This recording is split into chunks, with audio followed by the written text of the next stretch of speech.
Lockdown से पहले गीता के घर का नजारा कुछ ऐसा था कि रोहन ऑफिस जाता था और शिविन स्कूल। जिनके घर से जाने के बाद गीता काम खत्म करके बाकी समय आराम करती थी। लेकिन लॉकडाउन के बाद ऑफिस और स्कूल घर में ही खुल गए और इससे गीता का हाल वो तो आपको देखने में ही मजा आएगा। शिविन, ओ शिविन, महाराज उठने के लिए क्या 21 तोपों की सलामी लेंगे? अरे बिस्तर से बाहर निकल, ऑनलाइन क्लास स्टार्ट होने वाली है। अरे तुम भी हद करती हो, स्पीकर की तरह चिल्लाने की क्या जरूरत है? दिख नहीं रहा मेरी कॉन्फ्रेंस चल रही है। अब कैमरा और स्पीकर ऑन कर रहा हूं, मुझे कोई शोर नहीं चाहिए। इस पर जैसे ही रोहन लैपटॉप का कैमरा और स्पीकर ऑन करता है तभी कुकर की सीटी बजती है। करा लो अब इसे चुप। लॉकडाउन नहीं हुआ, मेरी मौत का फरमान जारी हो गया। दोनों बाप बेटे ने नाक में दम किया हुआ है। ऐसा बोलकर गीता वहां से शिविन के कमरे में पहुंच जाती है, जहां शिविन अभी भी सो रहा होता है। ओ आलसी, अब अगर 5 मिनट में नहीं उठाना तो आज तेरा गेम और यूट्यूब कैंसिल। माँ की बात सुनकर शिविन बिना 1 मिनट गंवाए उठ खड़ा होता है। उठ गया, अभी नहाकर भी आता हूँ। ये नाटक कहीं और, मुंह पर गीला कपड़ा मार और पढ़ने बैठ। शिविन की ऑनलाइन क्लास स्टार्ट हो जाती है, जिस पर गीता उसे वहां बिठाकर रसोई में चली जाती है। थोड़ी देर में उसे कमरे से कुछ आवाज सुनाई देती है, जिसे सुनकर वो कमरे में वापस आती है। हाय राम, तुझे क्लास अटेंड करने के लिए बोला था, कैमरा ऑफ करके बिस्तर पर नाचने के लिए नहीं बोला था। मम्मी मुझे कुछ समझ नहीं आ रहा, आप बाद में पढ़ा देना ना, वैसे भी अटेंडेंस तो लगी गई है। हाँ हाँ बेटा, जरूर बन जा। तू अभी से हम सबका बाप बन जा। अरे नहीं मतलब कहाँ से लाते हो इतना दिमाग, और पढ़ाई करते हुए ये चला कहाँ जाता है? नाइस क्वेश्चन, दिमाग से पूछकर बता दूंगा।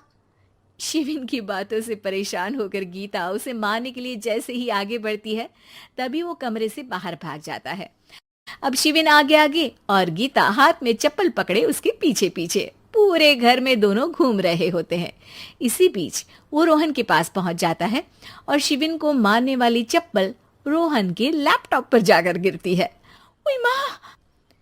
मम्मी, अब पापा को चप्पल मार रही हो? वो आज तक के रिपोर्टर, चुपचाप जाकर क्लास अटेंड कर ले, नहीं तो अगली तेरे पीछे लगेगी। इस पर शिविन वहां से चला जाता है, जिसके बाद रोहन गीता से कहता है, इस सर्कस के लिए कुछ बोलना चाहोगी? अरे क्या करूं, जब से तुम दोनों घर में रहने लगे हो, घर अपने आप ही सर्कस बन गया है और मैं तुम्हारी नौकर। कभी बेटी को संभालो तो कभी बाप के नखरे उठाओ। इन्हीं सब उथल पुथल में दिन बीतते रहते हैं, जिसमें हर रोज घर के अंदर कुछ नया सियप्पा खड़ा मिलता है, जो ज्यादातर शिविन और रोहन के ऑनलाइन स्कूल और ऑफिस से रिलेटेड ही होता है। एक सुबह, शिविन चल उठ, आज की क्लास जल्दी है। कैमरा ऑफ करके आप अटेंड कर लो। अरे ऐसे छित्तर पड़ेंगे, दादी नानी सब एक साथ याद आ जाएंगी। गीता की लाख मशक्कतों के बाद क्लास तो खत्म हो जाती है, लेकिन उसके बाद शिविन फोन इस्तेमाल करते हुए इंस्टाग्राम रील बनाने लगता है। रसोड़े में कौन था? तुम थी, मैं थी, कौन था? कौन था? हाँ, मैं गरीब हूँ। अरे ओ गरीब के बेटे, आजा, मैं बनाती हूँ तुझे गरीब। मैं बताती हूँ रसोड़े में कौन था। पढ़ाई करने बोलो तो इनकी माँ मर जाती है, और ये पागलपंतियां जितनी मर्जी करा लो। गीता शिविन को डांट रही होती है, तभी रोहन बीच में बोल पड़ता है। अरे बच्चा ही तो है, इतना गुस्सा क्यों कर रही हो? बेटे का साथ देने की इसी एक कोशिश में अब शिविन के साथ साथ रोहन भी गीता के गुस्से की सूली पर चढ़ जाता है। अगर बेटे पर इतना ही प्यार आ रहा है तो इसे क्लास अटेंड क्यों नहीं कराते, इसका होमवर्क क्यों नहीं कराते? उस समय तो बहुत जल्दी मीटिंग आ जाती है, वो काम मैं करूं और यहाँ इस बेफिजुली की चीज में तरफदारी करके बन जाओ महान। हे भगवान, कोई तो इनके ऑफिस और स्कूल खुलवाओ, मैं इन्हें और घर में नहीं सह सकती। अरे कुछ और मांग लेती, क्योंकि तुम्हारी ये विश इस साल तो पूरी होने से रही, कोरोना। हाय नास बेटे ने जिंदगी ही बर्बाद कर दी। खाए कोई पचाए कोई, कल मुझे चुन चुन कर सबको मेरी बद्दुआ लगेगी। उन्होंने दुनिया का और इन बाप बेटे दोनों ने मेरा जीना मुश्किल कर दिया।